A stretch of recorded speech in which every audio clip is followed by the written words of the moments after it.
You are the president of your career. So using social media, specifically LinkedIn, because of the B2B and enterprise and complex sales that I deal in, it's the place to establish yourself, I believe, as that leader. I love that. That's pretty powerful. Welcome to the Making Sales Social podcast, featuring the top voices in sales and marketing.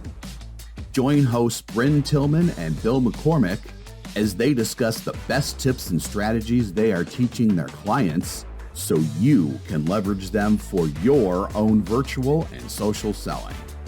Here are your hosts, Bryn Tillman and Bill McCormick.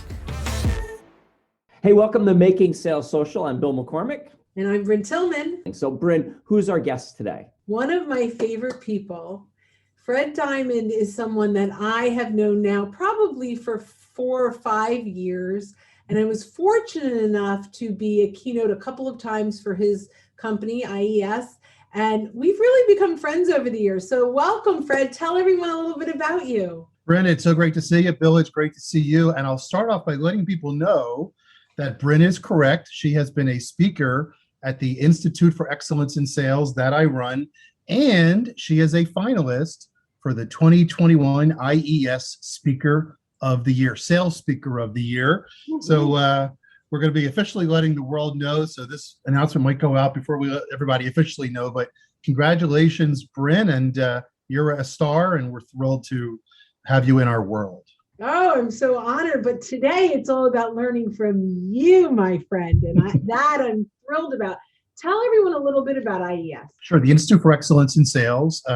We're a organization for sales leaders. Our mission is to help sales leaders acquire, retain, motivate, and elevate top-tier sales talent through the programs that we run. We have a big award event every year. We have a thriving Women in Sales program. That is one of our big 10 pool programs. We also have webinars every day, and you've been a guest a couple of times. Every Tuesday, Women in Sales. Wednesday, Sales Leaders. Thursday, we do a show just on mindset. And Friday, creativity in sales, sales tactics, strategies, and ideas to help you take your sales career to the next level. I love it. I love everything you're doing, and the impact that you're making in the sales world is unbelievable. Thank you so much. It's very kind. So, Fred, we ask every guest the same question to start off. What does making sales social mean to you? You know, this is interesting because we had the topic of, I was talking to one of our members recently, and obviously all three of us were very active on LinkedIn, and we give tips, and you guys are 50 years away or ahead of where I am, but we promote it as a place to present yourself as an expert in either your industry or your customer base or your technology, right? So more and more sales professionals, I believe, are finally getting comfortable with that idea, right? About using LinkedIn specifically, right? Using LinkedIn specifically to promote yourself again as a leader in your industry, a leader in your technology base, or a leader in your geography, if that's where you fit in. And as I tell salespeople all the time, you are the president of your career, right? You might be working for whatever the company is right now, and hopefully it's a great one and you're growing and you're having job satisfaction and bringing value to your customers, but you are the president of your career. So using social media, specifically LinkedIn, because of the B2B and enterprise and complex sales that I deal in, it's the place to establish yourself, I believe, as that leader. I love that. That's pretty powerful, Bill. Yeah. So I'm interested. So you help sales leaders and you help them get new sales talent. So let's unpack this a little bit about being the vice president of my own brand. What does that look like, and how do we keep separate my chief sales marketing hat that I might have in my company and my VP of my own brand on LinkedIn or wherever else I am on social? Well, it's interesting. So this isn't, LinkedIn isn't Twitter or Facebook, where you could position yourself in a political side or a cause or something. Maybe you're into music or something like that. Here's the theory. If you are working for a company, you are the representative of that company. If you're the regional rep in Akron selling whatever it is you might be selling right now, my go-to is always data analytics software, right? You need to be representing that company in LinkedIn because you are charged with that and you've made a commitment to be with them. At the same time, though, like I just said before, you can use this platform to be the guy or lady who's the expert on data analytics, right? And I think you want to be positioning yourself, if that's your career trajectory, as that expert, bringing ideas, bringing thought leadership, connecting other thought leaders to your customer so that your customer will continue to trust you, right? So that's one of the ways that I don't think everybody really looks at LinkedIn if they're in sales. I think a lot of times they look at it as connections. I'm looking for a prospect, and we're not going to go there, but we're all familiar with, connect and pitch, which all three of us hate. It's a crime, it's a Shonda, et cetera, all those things. But at the same time, pitch is a bait and switch. It's the bait and there you go. But, here's the thing. You can, if you're in sales and you're committed to your career, right? You can be using LinkedIn to establish yourself as the expert to help your customers achieve their goals. And I'm seeing that more and more. Brennan and Bill, I'm curious on your thoughts on that. Well, so one of the things I've been thinking of recently is, and I love that, the whole idea that I'm connected to a company, but, as our friend Larry Levine always says, all business is personal. And so when I'm out there and I'm presenting myself to Fred Diamond on LinkedIn, he's not seeing me as Social Sales Link. He sees me as Bill McCormick. And I think that's the big deal of why Connect and Pitch, which is a bait and switch, Connect and Pitch hurts us so much because, when you're telemarketing someone, you call me on my phone, I see a number, I might see a company name, but when we're off the phone, I don't remember who you were, right? I don't remember who you are. But on LinkedIn, it lives there. You are that brand. And so I think it's so important that we're separating ourselves, being authentic, being genuine, adding real value so that people see us as individuals. Bryn, what do you think? So I love that. And I'm going to now quote you. Probably I'll misquote it, but get the point. So Bill, you talk a lot about, so let's say you send out 100 connection requests and you get 2 conversations from that. There are 98 people that you probably turned off. So even though you may say, well, I got some success from that, you don't know the damage that you're doing behind the scenes. And so I think what you're saying is so important that, we need to treat the people on the other side of this message the same way we would if they were on the other side of the table. These are human beings. And in today's remote virtual selling environment, it is the only way we're getting to know people, right? It is, we take it off of LinkedIn onto webinars, onto one-on-one Zoom conversations. We certainly are moving it to real conversations, but this is our conference, our trade show, our keynote, our program, our Chamber of Commerce meeting. It's all living here, starting here. So when we walk into these rooms of networking, we have to recognize that our job is to start conversations and move them toward purposeful relationships, not a throw it on the wall and see what sticks. Yeah. Amen.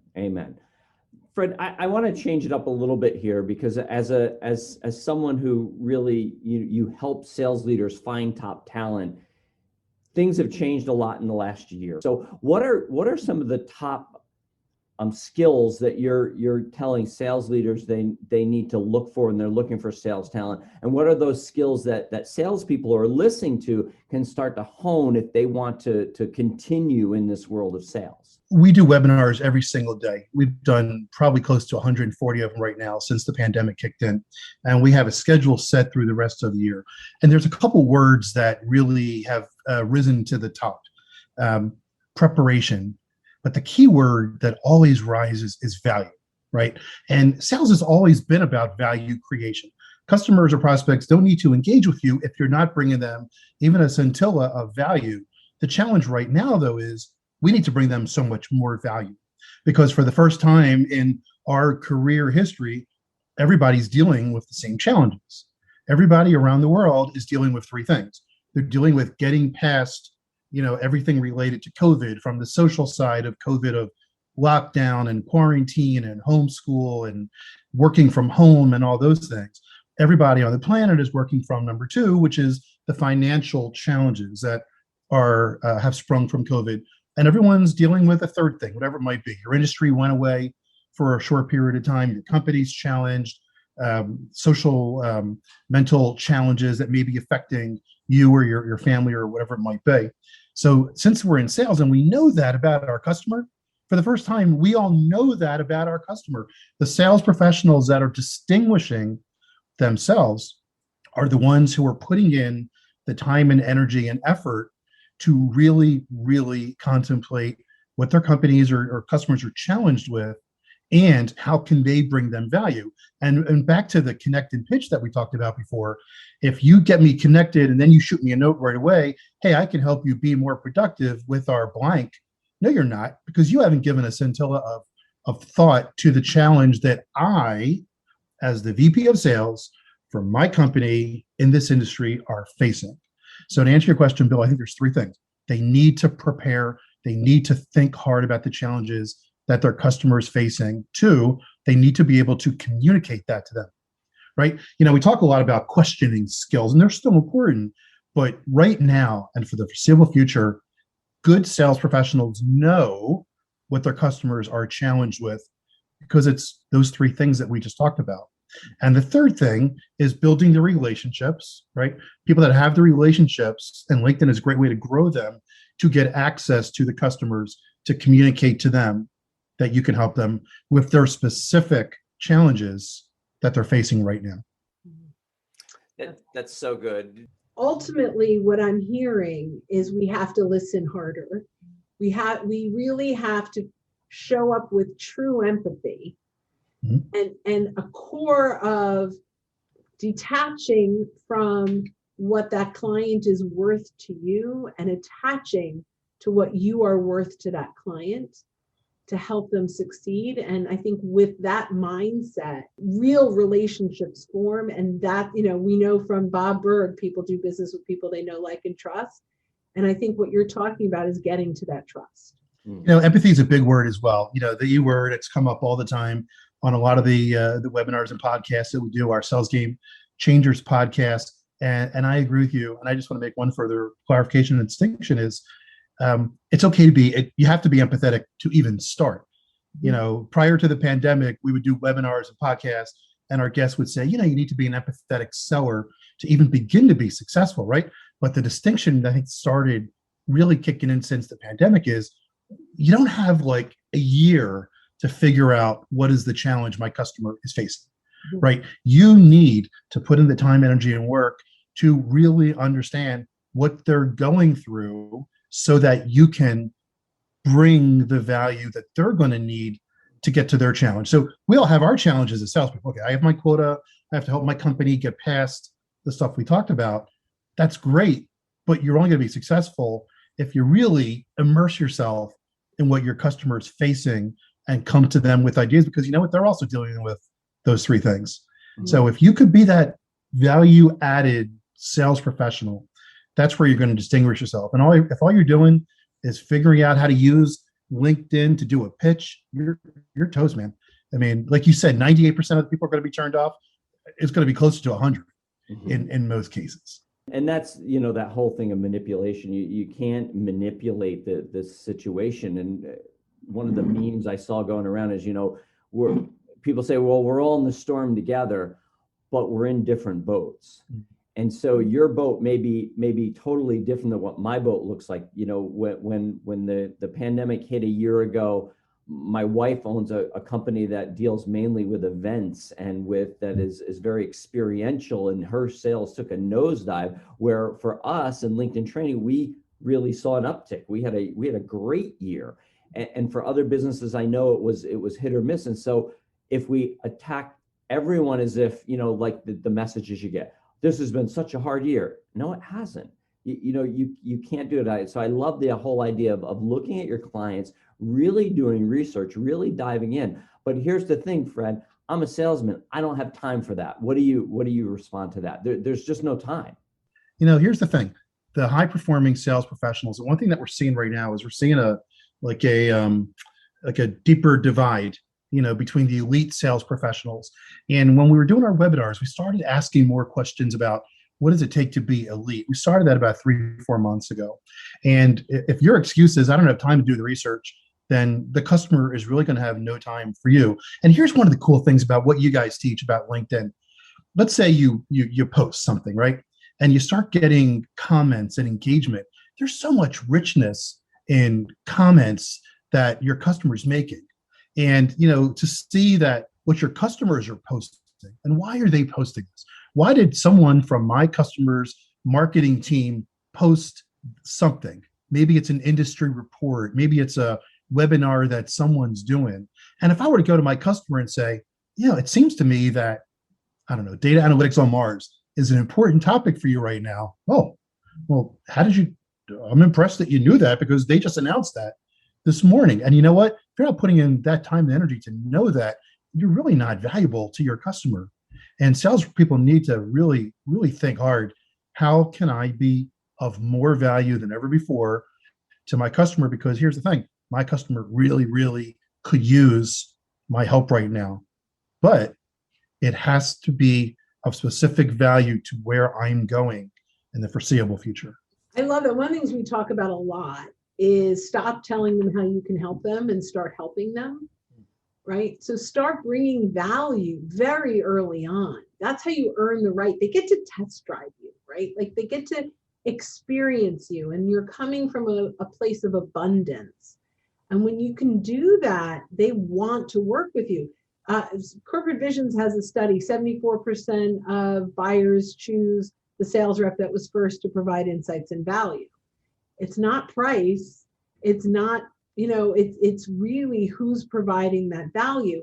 And when you can make that shift on social or otherwise, you become the vendor of choice. There is no question when the time is right that you'll at least be considered as a vendor when, to make that pitch. When they say, okay, we're ready. But just stay in front of them and be of value. They'll raise their hand when the time is right. And just last thing is think. Sit down. I had a guy named Joe Ayers on my webinar podcast recently. He was at the time, he was the head guy for HPE's public sector, and he subsequently moved into a leadership role on the commercial side. And I asked him for his final bit of advice. He said, sit down, spend time every day thinking. Remember IBM used to have that think signs? Yeah. Just literally sit. I actually bought a table. I'm not going to turn my computer to cause any problems, but I have a table right there and a half an hour every day. There's no computer there. There's just like a whiteboard. I just go there and just sit and think. Sales professionals out there, think about how you can help your customer. Think. And then bring them the ideas, like you said. I love that. And to Bill's point, when you go, I don't have the time, we are much more about slowing down the outreach to speed up the outcome. They think it's much faster if I connect with 100 people, right? And maybe it'll feel faster, but it's so much longer before you build a relationship. I'd rather you focus on 5 people today or 3 people today. Do your research, think it through, maybe get a warm introduction, engage on their content, learn about what matters to them, learn about their client. One of the things that we've been playing with is learning about our client's client and sharing insights about that industry with them, back with them, right? So I know, you're in the sales training and recruitment world. So I could send you content about sales training and recruitment all day long. But if I could find a benchmark report on VP of sales turnover, right, and the top industries that are having a high turnover, that's about your client, right? And that's about what's happening to your client. That's going to be even more valuable to you. And that we've taken it to that next level of not only am I aware of your industry, but I'm aware of the industry that you serve. And you know what, Bryn? Here's what I would say. I love that idea. And I would say, when you send them that link or something to the article, I would say, can we talk about this later today? Because I think it's something that is valuable for your company. And you and I talk about this all the time. LinkedIn is a mechanism to get this, right? LinkedIn is a mechanism to get them on the phone, to engage in a conversation, because until you get them on the phone, of course, we can't really be in person right now or in Zoom, right? the relationship is only going to go so far. So I love that idea, and follow it up quickly, right? Follow it up quickly with, can we talk about this today? Or do you have time tomorrow at 3 just for a 10-minute conversation? I'm curious, is this something that really is of value for what your company is looking to achieve right now? Yeah, if you see potential, or if you're concerned based on what I just sent you, I've got additional insights I'd love to share with you. Yeah. Or let them talk. Ask them the question. We always say this, a great sales call is when the one where the customer does 90% of the talking. Yeah. And the 10% that you offer needs to get them thinking differently about their current situation. You've got to get them going, I haven't thought of it that way, right? So that's your 10%, is to shift them from status quo to, oh my gosh, there's other options. And you got to, and also it goes into the long game.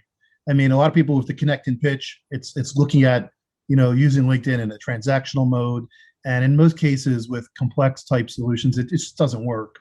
So, people were thinking that I make this connection, I pitch, I get something, boom, in like a week, I use LinkedIn to solve my problem. It doesn't work that way. It doesn't work that way. It takes time, it takes energy, it takes consistency, it takes proof. I heard it said recently, if people are looking for a plug and play option. And I think a lot of that comes from the fact that there's pressure coming from on high because they can't go out and meet people. And so I think for just our last point here, Fred, what advice would you give to sales leaders, the sales managers, the VP of sales? How can they support the sales professionals that are underneath them in this new virtual world that we're in now? So here's what I would say, and here's one of the key things that keeps coming up right now. What we found is that sales leaders may not have an appreciation for what everybody has gone through. I'll give you an example. We have a lot of young sales people who are in the world of the Institute for Excellence in Sales, who subscribe to my Sales Game Changers podcast. About a month and a half ago, a couple of them reached out to me and said, Mr. Diamond, could we have a Zoom call? I want to ask you some questions. And I did a Zoom call with a couple of these young people, and they were in northern cities. And we did the call at like 4:30, and it was dark already, right? Now it's getting a little bit later because spring is coming in. But I could see them in their small apartments, right? And I realized that there's 3 things going on with the younger sales professional. They're in an apartment by themselves, and they can't go to bars, and they can't really see their friends. Or they're in an apartment with 3 buddies, right? And a dog. And, they haven't left in like 4 months, and they can't go to bars, and they can't go to clubs, and they can't socialize. Or they're in their parents' basement, right? They're back at home. And you know what? It was fun in April 2020. I miss mom's lasagna. Okay, now here it is, March, you're 27 years old, you went to a great college, you're still living at home, so people are going through what they're going through. And Bill, you mentioned it before, we're all in the same storm, but we're in different boats, right? So what does it mean if you're that 24-year-old who's in his first or second job, or her first or second job? What if you're a young married person, who's learning? What if you're a new manager, and you became a new manager in March of 2020, and all of a sudden, boom, you're home now and you're managing your people like this, right, over Zoom. What if people in your team are mid 45-year-old woman with 3 kids and a husband who's the house husband, if you will? All of a sudden you're all home. You're the homeschool teacher. You're the home counselor. You don't have your weekends to go do things like you used to. So everybody's dealing with unique and in some cases very difficult challenges. So the message to sales leaders is I think they really need to understand how each person needs a different type of care, right? And a different type of support and a different type of availability to you. Because, if you're struggling, man, not everybody's going to be talking to your manager. People are beginning to realize maybe they can, but in the youth example before, companies said, hey, you're home, you're in your apartment, keep your computer on all day. Yeah, you might as well work. If you're stuck in your apartment, sure. You want to do a proposal 3:00 in the morning?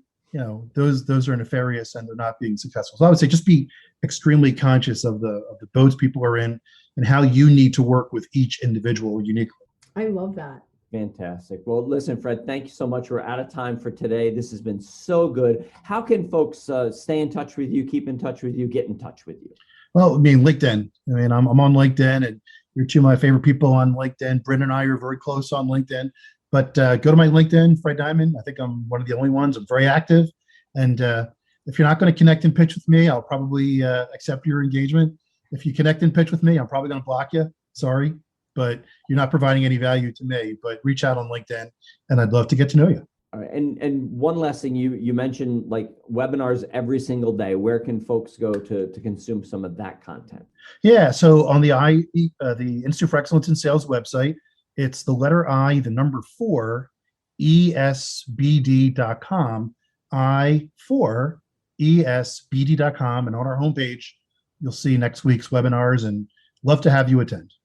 Fantastic. Well, Fred Diamond, thanks so much for being here with us. And to all of you listening, thanks so much for joining us at Making Sales Social. Have a great day. Bye, everyone. Thanks for listening, and join us again for more special guest instructors bringing you marketing, sales training, and social selling strategies that will set you apart. Don't forget to subscribe to get the latest episodes from the Making Sales Social podcast. Leave a review down below. Tell us what you think, what you learned, and what you want to hear from us next. You can also listen to us on Apple Podcasts, Spotify, Stitcher, and Google Play.